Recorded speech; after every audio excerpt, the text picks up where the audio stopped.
Bismillahirrahmanirrahim. Assalamualaikum warahmatullahi wabarakatuh. Anak raja menangkap balam, balam ditangkap di Bukit Sialang. Dari bunyi sambutan salam, nampaknya memang belum makan siang. Alhamdulillah, wassalatu wassalamu ala rasulillah wa ala alihi wa sahbihi wa man tabi'ahu wa mawalah. Yang sama-sama kita hormati Bapak Haji Edi Rahmayadi beserta istri, beserta ibu, beserta seluruh keluarga. Bapak Haji Basri Muhammad beserta ibu, beserta rombongan. Abati Turmudi, Abi Kutakrung, hadirin hadirat, muslimin muslimat, insyaallah semuanya dimuliakan Allah Subhanahu wa taala. Saya dibesarkan di tradisi Melayu, daun juang-juang beserta daun-daun yang lain diikat dengan tali 7 rupa, dipukulkan ke air putih, dioleskan bedak yang basah ke tapak tangan. Setelah itu diambillah beras kunyit, beras putih ditabur-taburkan. Setelah itu ayam panggang di atas pulut kuning dengan balai-balai. Begitu tradisi di bumi Melayu. Panjang umur, lama hidup banyak dirasa, jauh berjalan banyak ditengok. Kemudian saya dibawa pula ke peradaban tertua di Nusantara, Nangro Aceh Darussalam. Saya lihat kalau di bumi Melayu tepung tawar itu dipotong pada bagian akar pangkalnya. Saya lihat di Aceh akarnya itu yang disiramkan ke air. Oh, tapi saya tak komen, diam aja. Lalu kemudian kalau di bumi Melayu beras padi itu digonseng dulu sehingga dia menjadi seperti popcorn. Di Aceh memang asli padi yang belum dikupas kulitnya itu ditaburkan. Oh, begitu kayanya.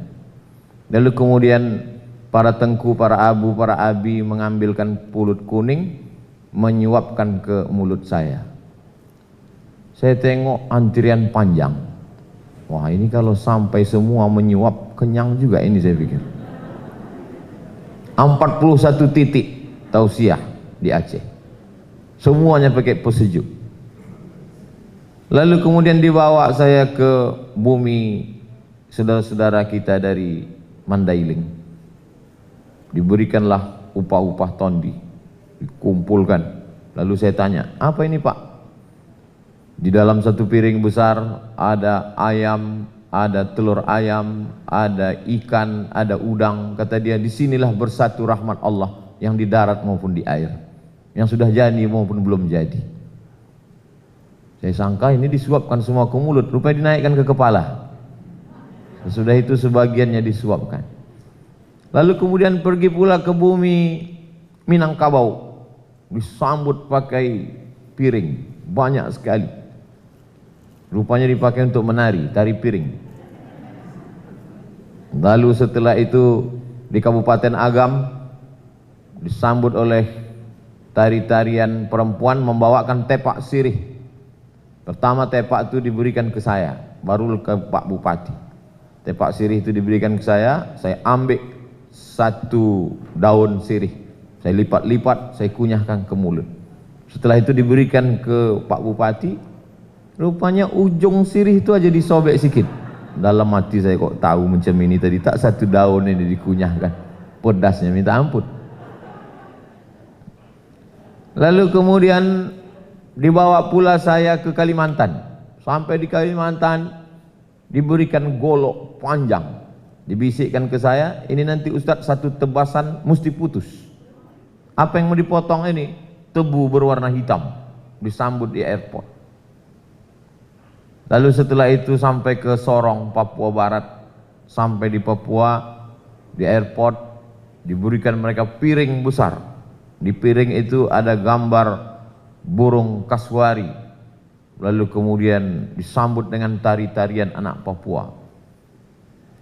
Apalah makna piring ini? Saya tak tanya, saya diam aja. Tak mungkin kita pula profesor bertanya kan. Lalu setelah itu rupanya piring ini diinjak suruh mereka injak. Saya injakkan kaki di situ, lalu setelah itu disambut. Jadi dari mulai ujung Aceh sampai Papua, kita punya apa yang disebut orang barat sebagai local wisdom.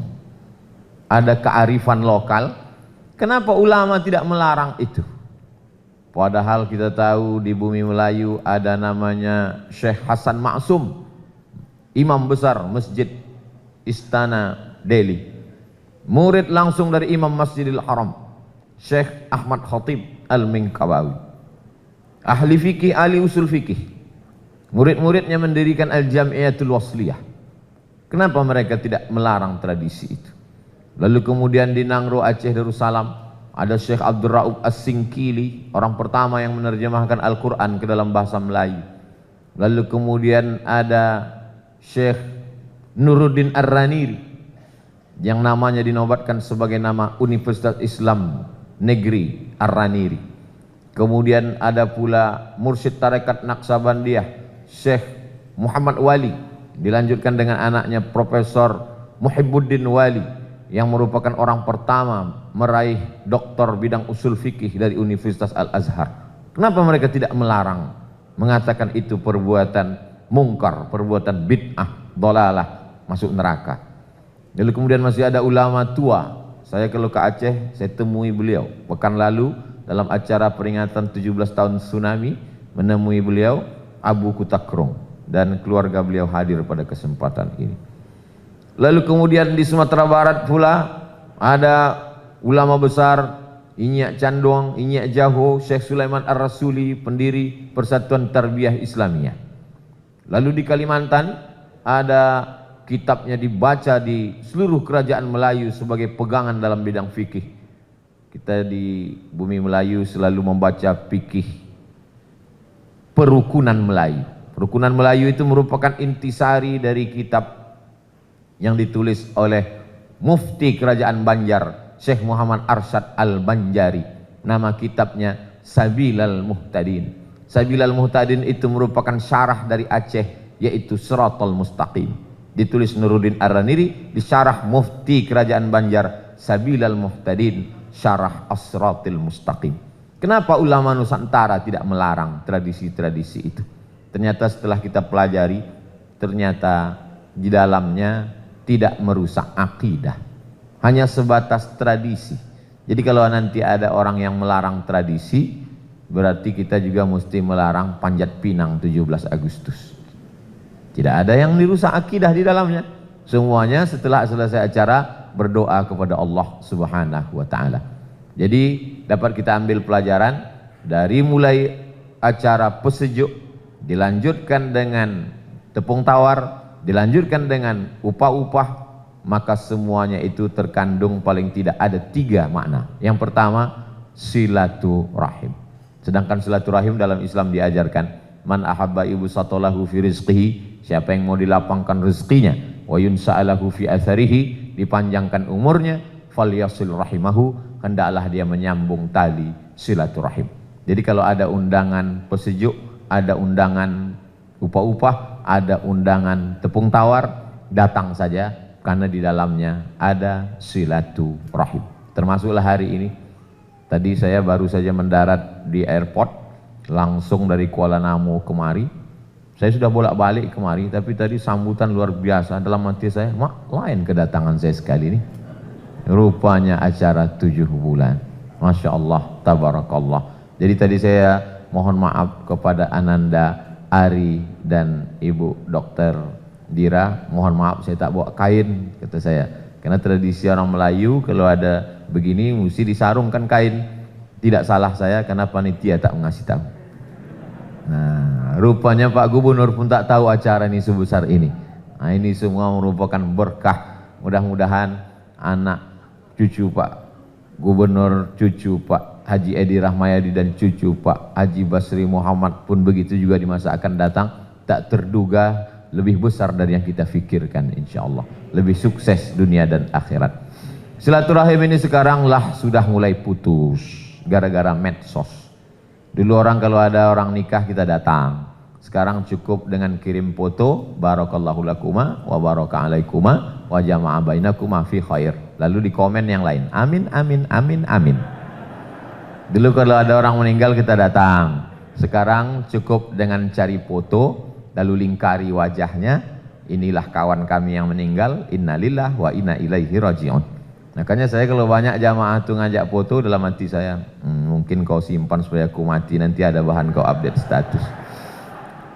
Setelah dilingkarinya wajah kita, lalu di komennya di bawah, inilah dia yang meninggal, innalillah wa inna ilaihi raji'un. Lalu yang lain-lain komen, amin, amin, amin, amin. Kemudian kalau ada yang akikah begitu juga. Pas ditanya, kau tak datang akikah?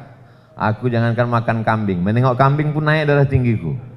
Akhirnya cuman baca doa, semoga anaknya jadi soleh dan solihah. Di komen, amin, amin, amin, amin. Saya khawatir, kalau begini terus hubungan kita ini, judul lagunya, mau dibawa kemana hubungan ini? Ini tak betul lagi ini sudah.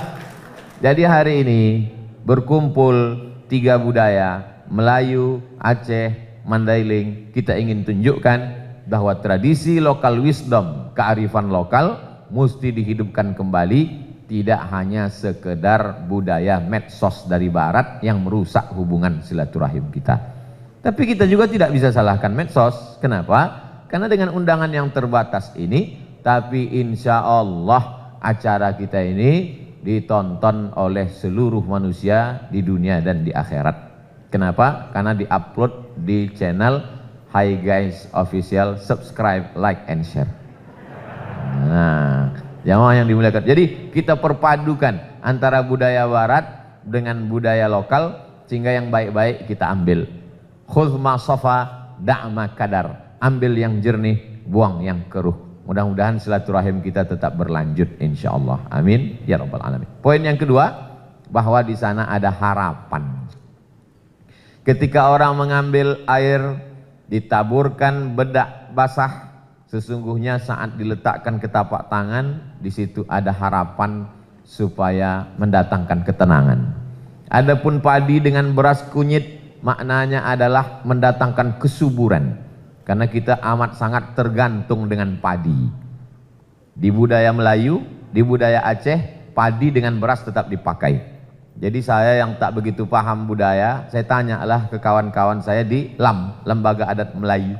Kenapa padi dengan beras ini selalu dipakai? Kata mereka, ini lambang kesuburan. Dan memang kita memang tidak bisa lepas dari beras.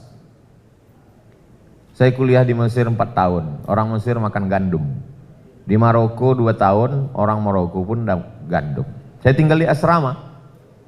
Jadi yang makan nasi di situ cuman orang India, Pakistan, Bangladesh sama saya. Anak Indonesia 2 orang, dari Riau 1, dari Jakarta 1. Suatu hari saya bawa beras lah, 2 kilo. Saya tenteng beras. Ada kawan saya 2 orang, satu Pakistan, satu Bangladesh. Yang Pakistan namanya Ammar, yang Bangladesh namanya Abu Ahmad. Kata si Ammar dengan Abu Ahmad, Abdul Somad, kau masih makan nasi lagi? Kata dia. Iya, saya bilang, aku tak bisa makan gandum nih, perutku kenyang, otakku tak jalan. Kata dia, kami udah sejak di Maroko nih, kami udah tak makan nasi lagi, kami makan gandum. Kata dia. Oh iyalah kalian, aku tak bisa, saya bilang.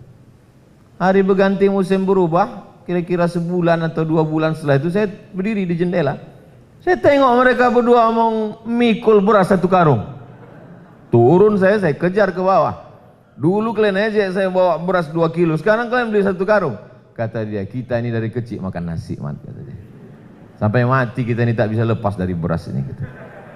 Jadi beras ini adalah lambang kesuburan, lambang keberhasilan di dunia Nusantara. Ada orang Mesir menulis buku, judul bukunya Ajaib al-Atbaq wal Asfar, keajaiban piring dan perjalanan. Dia seorang wartawan Mesir. Jadi setiap dia pergi keliling dunia, dia tulis perjalanan dia. Aku pergi ke Perancis, aku pergi ke Inggris, aku pergi.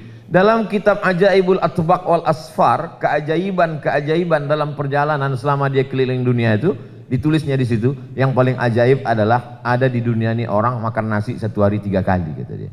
Itulah Indonesia. Pagi makan nasi, siang makan nasi, malam makan nasi. Dan memang kita dari kecil 5 kali bahkan.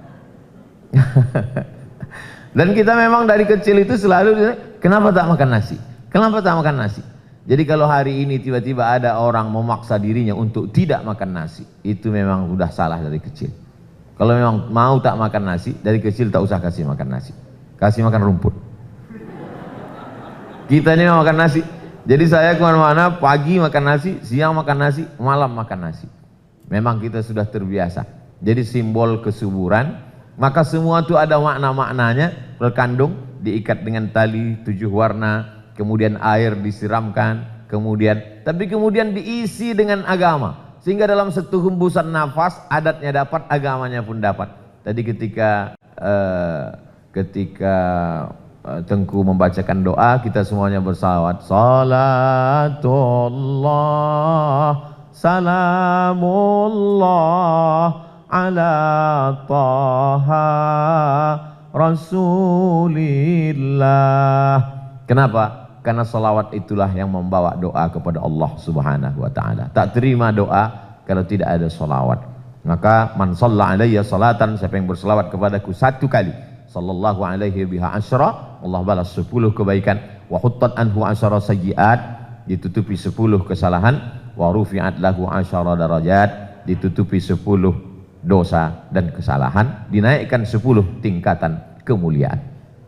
Yang pertama silaturahim, yang kedua ada harapan, yang ketiga apapun nama tradisi tadi, baik tepung tawar ataupun upah-upah ataupun pesejuk, maka sesungguhnya tiga-tiganya tetap ditutup dengan doa. Jadi semuanya, walaupun mungkin ada yang menetes air liurnya menengok udang goreng itu tadi, tak usah terlalu dipikirkan, tapi doanya dapat insya Allah. Maka kita semua doa. Nampaknya kita sedang mendoakan 2 anak kita tadi, Ananda Ari dan Ibu Dokter. Tapi sesungguhnya kalau kita aminkan doa tadi, Allah kirim malaikat. Apa kata malaikat? Amin. Kabulkan doa orang ini ya Allah. Walaka mithluh, kau dapat yang sama macam yang kau doakan. Itu makanya kita kalau ada orang mendoa, kita aminkan saja. Karena ketika kita aminkan, kata malaikat, kabulkan doa orang ini ya Allah, kau dapat yang sama seperti yang didoakan orang ini. Jadi jangan kita bersedih hati menengok mereka berdua didoakan, mengandung, lalu kemudian kita bersedih hati. Enggak, kenapa? Karena setiap doa kita itu diaminkan malaikat sesuai dengan makomnya masing-masing. Sama seperti anak kecil minta pisau. Anak umur 5 tahun minta pisau, tak akan dikasih. Bukan berarti karena orang tua itu tak sayang, justru karena orang tua sayang, itulah maka dia tak dikasih pisau. Karena kalau dikasihnya pisau anak umur 5 tahun akan melukai diri. Sesungguhnya apapun acaranya kita datang saja, ada pelajaran-pelajaran bermakna.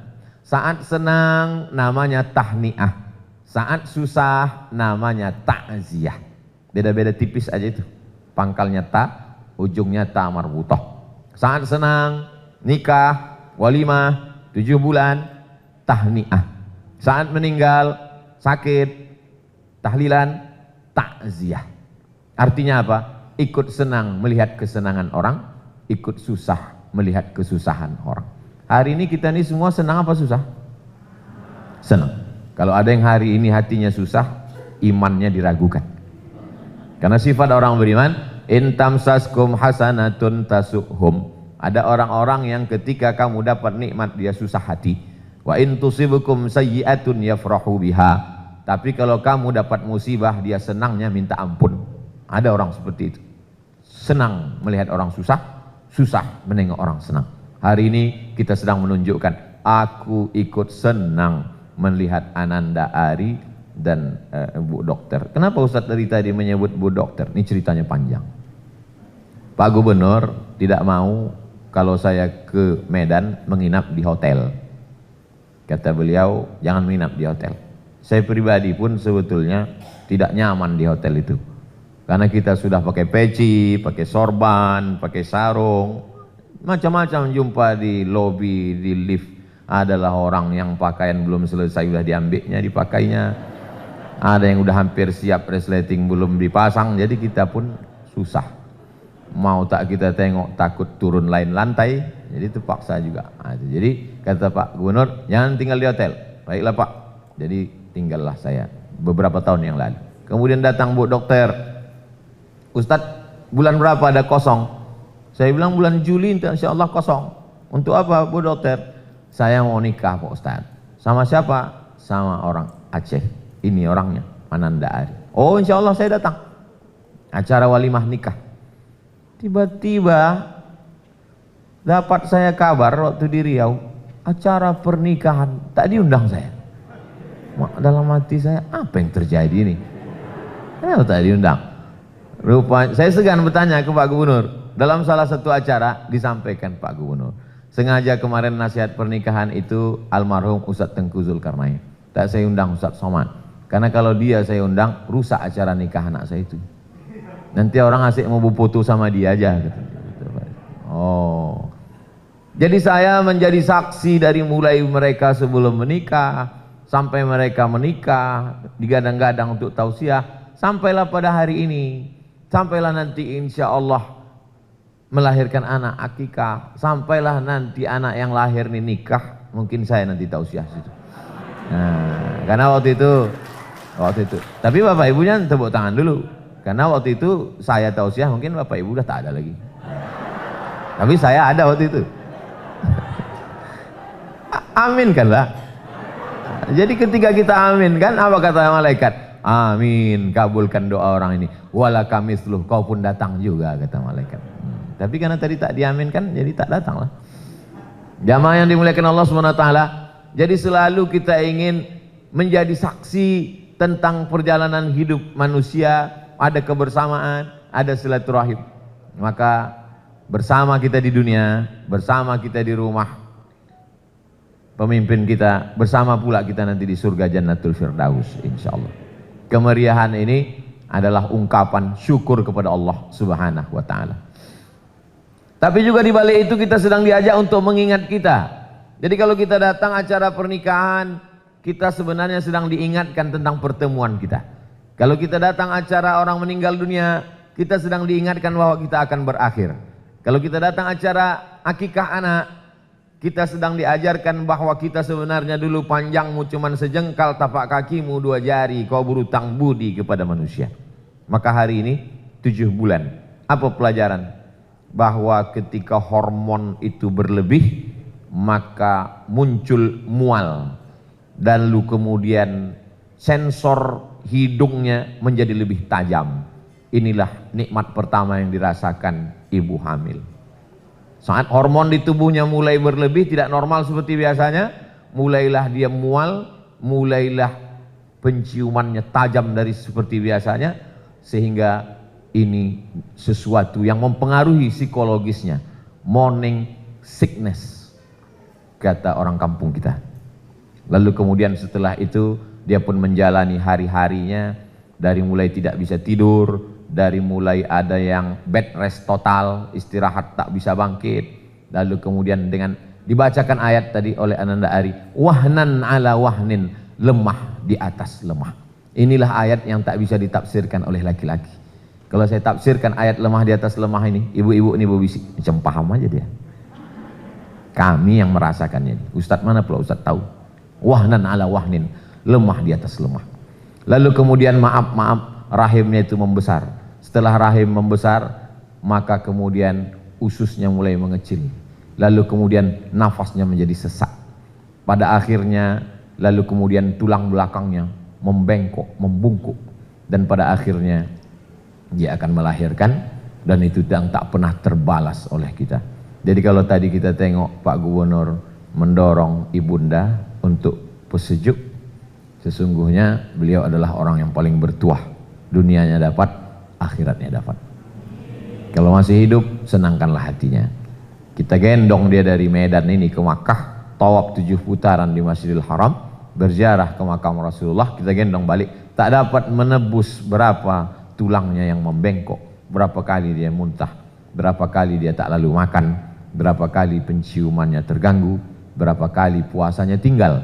Hari ini kita sedang merenungkan itu semua, karena kita sekarang banyak lupa. Kita sangka kita langsung saja ke dunia ini tanpa melalui proses itu.